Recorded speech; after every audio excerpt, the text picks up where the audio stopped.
பாக்கியாட்ட வந்து இனியா பேசுகிறாங்க. அப்போ பாக்கியா வந்து ரொம்பவே சந்தோஷமாக இருக்கிற மாதிரிக்கு அவங்க பேசி நடிச்சிட்டு இருக்கவும், அப்போ இனியாவுக்கு வந்து சந்தேகம் வருது. என்னது அம்மாவோட பேச்சை வந்து சரியில்லை, ஆனால் நம்ம கேட்டதுக்கு ரொம்ப சந்தோஷமாக இருக்கிற மாதிரிக்கு அவங்க சொல்கிறாங்க. இது ஒன்றும் சரிப்பட்டு வரலையே அப்படிங்கும்போது அப்போ வந்து பார்த்தோம்னா செல்வி வராங்க. என்ன ஆண்டி நீங்கள் நல்லா இருக்கிறீங்களா அப்படின்னு சொல்லிட்டு இனியா கேட்கவும், ஆமாம் இனியா பாப்பா நான் நல்லா இருக்கிறேன் அப்படிங்கிறாங்க. அடுத்து பார்த்தோம்னா பாக்கியா வந்து சரி இனியா நீ நல்லா இருக்கிறேல்ல, எனக்கு கொஞ்சம் வேலை இருக்குது நான் ஃபோனை வைக்கிறேன் அப்படின்னு சொல்லிட்டு வச்சுருந்தாங்க. அப்போ இனியாவுக்கு வந்து சந்தேகமாகவே இருக்குது. அம்மா எப்போவுமே ஃபஸ்ட்டு வந்து அந்த ரெஸ்டாரண்ட்டுக்கு தானே போவாங்க, இன்றைக்கி என்னென்னா இந்த ரெஸ்டாரண்ட் வந்து இருந்துட்டு இருக்கிறாங்க. வேறு ஏதோ ஒரு பிரச்சனை நடந்துட்டு இருக்கு. இப்போ அம்மா கிட்ட கேட்டாலும் அவங்க உண்மையை சொல்ல மாட்டாங்க.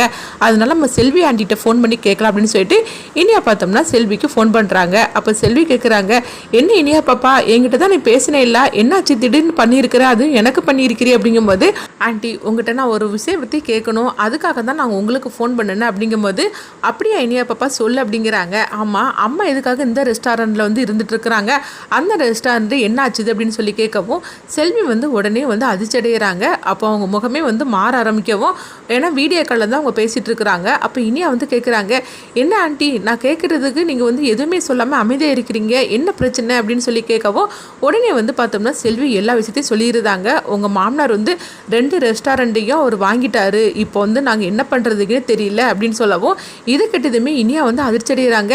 இவ்வளோ பெரிய விஷயம் நடந்திருக்கு, ஆனால் அம்மா வந்து என்கிட்ட எதுவுமே சொல்லலை அப்படிங்கும்போது உன்னுடைய வாழ்க்கை நல்லா இருக்கணும்ல, அதனால தான் வந்து அக்கா உங்ககிட்ட எதுவுமே சொல்லாமல் மறைச்சிட்டாங்க அப்படிங்கவும் இப்போ என்ன பண்ண போகிறாங்க அப்படின்னு கேட்கும்போது அதுதான் எனக்கும் ஒன்றும் தெரியல, நான் கேட்டதுக்கு கூட அவங்க எதுவுமே என்கிட்ட சொல்லலை அப்படிங்கிறாங்க.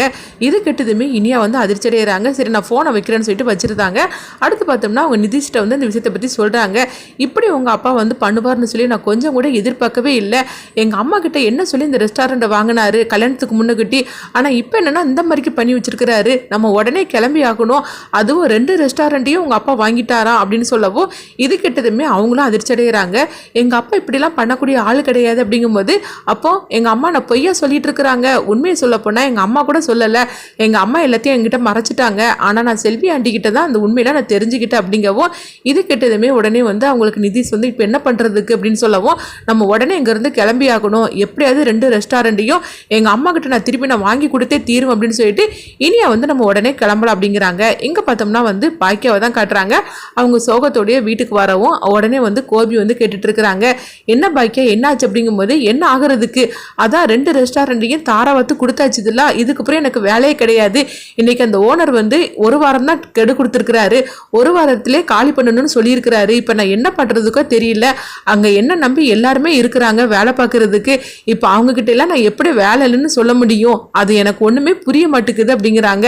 அது மட்டுமா அந்த ரெஸ்டாரண்ட்டுக்கு வாங்கினா அந்த கடனையே வந்து எப்படி அடைக்க போகிறேன்னு எனக்கு அதுவும் ஒன்றும் புரிய மாட்டேங்குது, இவங்க எல்லாரும் என்ன நம்பி தானே வேலைக்கு இருந்தாங்க, இப்போ இவங்க எல்லாத்தையும் வந்து நான் வேலை இல்லைன்னு சொல்லிட்டோம்னா அவங்களுடைய கஷ்டத்தையும் நான் பார்க்கணும்ல, இப்போ என்ன பண்ணுறதுக்கோ தெரியல அப்படின்னு சொல்லிக்கிட்டு அவங்க ரொம்பவே சோகத்தோடு இருக்கவும் உடனே பாட்டி சொல்கிறாங்க, என்ன பாக்கியான் இப்படிலாம் பேசிகிட்டு இருக்கிற, அடுத்தவங்களுக்காகலாம் நம்ம பேசக்கூடாது, நம்மளுக்கு என்ன தோணுதோ அதை தான் பார்க்கணும் அப்படிங்கவும் உடனே பாக்கியா வந்து பாட்டியை போட்டு வெளுத்து வாங்கிட்டு இருக்கிறாங்க.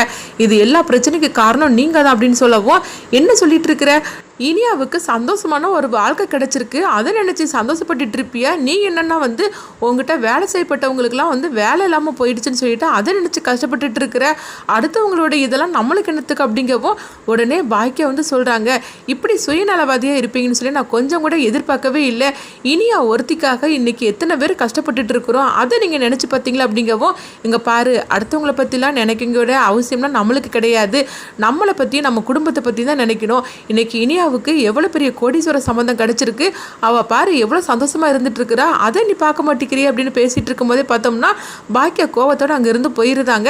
அப்போ உடனே செலின்னு சொல்றாங்க, பாட்டி நீங்க என்ன இருந்தாலும் சரி அம்மா கிட்ட இந்த மாதிரிக்கு பேசியிருக்க கூடாது, அம்மாவோட நிலைமை நீங்க நினைக்கணும்ல, அம்மா எவ்வளவு கஷ்டத்துல இப்போ இருந்துட்டு இருக்கிறாங்க, அவர் ஏதோ 1 ரெஸ்டாரண்ட்டை நம்ம இனியாவுக்காக கொடுத்தோம் சரி, 2வது ரெஸ்டாரண்ட்டையும் அவர் வாங்கினது தப்பு தானே, இப்படியே விட்டுருந்தா எப்படியாக்கும் அப்படிங்கும்போது உடனே வந்து பாட்டி சொல்றாங்க, அவர் மேலே எந்த தப்புமே கிடையாது, அவர் கரெக்டாக தான் பேசுகிறாரு, ஆனால் உங்கள் அம்மா தான் தப்பாக புரிஞ்சுக்கிட்டு இருக்கிறா.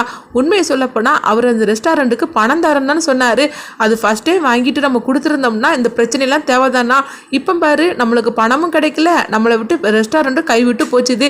இது எல்லாத்துக்கும் காரணம் உங்கள் அம்மா தானே, அதையே நீ புரிஞ்சிக்க மாட்டுக்க அப்படிங்கவும் அப்போ கோபி சொல்கிறாங்க, நம்மளுக்குள்ளே பேசி இப்போ பிரச்சனை பண்ணுறதுல எந்தவித பிரயோஜனமும் கிடையாது. என்ன இருந்தாலும் சரி தான், 2வது ரெஸ்டாரண்ட்டை அவர் வாங்கினது தப்பு தானம்மா அப்படின்னு சொல்லவும், எங்கே பாரு, அதுக்கும் ஏதாவது காரணமாக இருக்கும். உண்மையை சொல்ல பண்ணாக்கி அந்த ரெஸ்டாரண்ட்டுக்கு எவ்வளோ பணமோ அதை நம்ம கேட்டு வாங்கிட வேண்டியது தானே, ஆனால் உங்கள் அம்மா அதை கேட்டிருக்க மாட்டா அப்படின்னு சொல்லவும் அப்போ கோபி சொல்கிறாங்க, இல்லை நம்ம இதுக்கெல்லாம் ஒரு முடிவு கட்டி ஆகணும். 2வது ரெஸ்டாரண்ட்டை நம்ம எப்படியாவது காப்பாற்றி நம்ம வந்து பாக்கியிட்ட கொடுத்தே தீரணும் அப்படின்னு சொல்லிட்டு இருக்கிறாங்க. அடுத்து பார்த்தோம்னா அவங்க இனியா வந்து ஃபோன் பண்ணுறாங்க கோபிக்கு. அப்போ சொல்லி இனியா எப்படி இருக்கிறேன்னு கேட்கும்போது, அப்பா நாங்கள் வந்துட்டோமா அப்படிங்கிறாங்க. என்ன இனியா சொல்கிற, நீ இன்னும் வந்து ஒரு வாரம் கழிச்சு தானே வருவேன்னு நினச்சிட்டு இருந்தேன், அதுக்குள்ளேயும் நீ வந்துட்ட அப்படிங்கும்போது இப்போ இனியா சொல்கிறாங்க, அப்பா நான் எல்லாத்தையுமே நான் வந்து தெரிஞ்சுக்கிட்டேன், அதனால தான் நான் உடனே வந்தேன். எங்கள் அம்மாவோட ஃபோனுக்கு பண்ணுன்னா ஃபோன் வந்து போகலை, அதனால தான் உங்களுக்கு பண்ணியிருக்கிறேன்.